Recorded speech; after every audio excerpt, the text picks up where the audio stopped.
student, Assalamu alaikum. This is Laiba Tariq, your biology instructor from tutorial.pk. Today we are doing a chapter 20, that is the chromosomes and DNA. Let's start. Before starting the chapter, take a look in your family.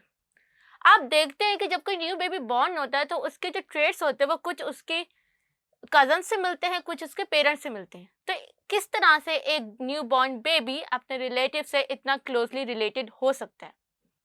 तो उसका answer है chromosomes. Because chromosomes are the thread like structure जिनके अंदर वो तमाम traits होते हैं जो कि आपके फीचर से लेकर आपके बिहेवियर तक को डिटरमाइन करते हैं और एक्सप्लेन करते हैं.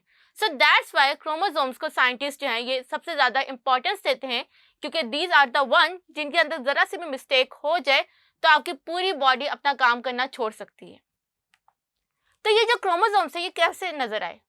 क्रोमोसोम की कहानी उस टाइम स्टार्ट हुई जबकि सबसे पहले जर्मन एम्ब्रियोलॉजिस्ट वॉल्टर फ्लेमिंग ने 1882 के अंदर रैपिडली डिवाइडिंग सैलमेंडर लावा के अंदर इनको ऑब्जर्व किया. और फिर इसकी डिस्कवरी के बाद जब उन्होंने दूसरे सेल्स को स्टडी किया तो दे केम टू नो कि तमाम यूकैरियोटिक सेल्स के न्यूक्लियस के अंदर इस तरह की बॉडीज प्रेजेंट होती है जिनको इन लोगों ने कहा chromosomes. Chroma means coloured, somes mean body. तो ये कलर्ड बॉडीज जो थी ये इन तमाम यूकैरियोटिक सेल्स के अंदर प्रेजेंट थी. तो यहाँ पर आपके माइंड में ये क्वेश्चन आना चाहिए कि क्रोमोसोम्स जो थे ये डिवाइडिंग सेल्स में क्यों नजर आते हैं? तो इसका answer as you already know कि जो क्रोमोसोम्स होते हैं ये अपनी कंडेंस फॉर्म उस टाइम पे लेंगे जब भी सेल डिवाइड करेगा. यानी सेल डिवीजन से पहले ये क्रोमैटिन के फॉर्म में यानी लूज थिन लाइक स्ट्रक्चर के फॉर्म में होते हैं, लेकिन जैसे ही सेल डिवाइड करने के करीब आता है तो उस टाइम पे ये कंडेंस होते हैं और अपने आप को रैप करते हैं to create the structures that are called the chromosomes. अब ये जो क्रोमोसोम का नंबर है ये वेरी करता है from species to species. For example अगर मैं पहले सीलियम की बात करूं यानी ये वो फंगस जिससे पहली एंटीबायोटिक डिस्कवर हुई थी तो उसके पास जस्ट एक सिंगल पेयर ऑफ क्रोमोसोम है, जबकि हमारे कुछ फर्न्स जो कि दुनिया में एग्जिस्ट करते हैं उनके न्यूक्लियस के अंदर 500 पेयर्स ऑफ क्रोमोसोम्स एग्जिस्ट करते हैं.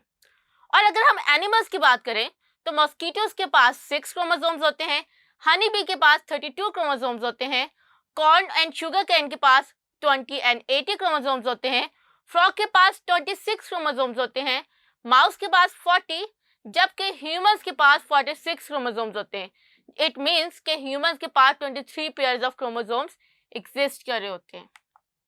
फिर अब ये 46 क्रोमोसोम्स करते क्या हैं? वेल 46 क्रोमोसोम्स के ऊपर 33,000 जीन्स प्रेजेंट होती हैं और हर जीन आपकी बॉडी के अंदर एक इम्पॉर्टेंट रोल प्ले कर रहे होते हैं.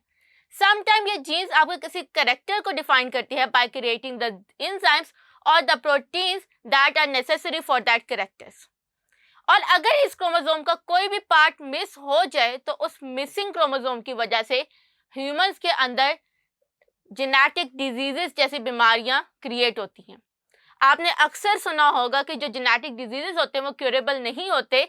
उसकी रीज़न ये होती है क्योंकि एक सिंगल सेल के अंदर यानी जो बेबी का न्यूबॉर्न जाइगोट होता है अगर उसी के अंदर क्रोमोसोम्स के अंदर कोई प्रॉब्लम आ जाए, मिस हो जाए या क्रोमोसोम के अंदर कोई पॉइंट म्यूटेशन हो जाए या स्ट्रक्चरल म्यूटेशन हो जाए तो जब वो सेल पूरा ह्यूमन बॉडी क्रिएट करेगा तो हर ह्यूमन बॉडी के सेल्स के पास वही डिफेक्टिव क्रोमोसोम्स मिलेंगे.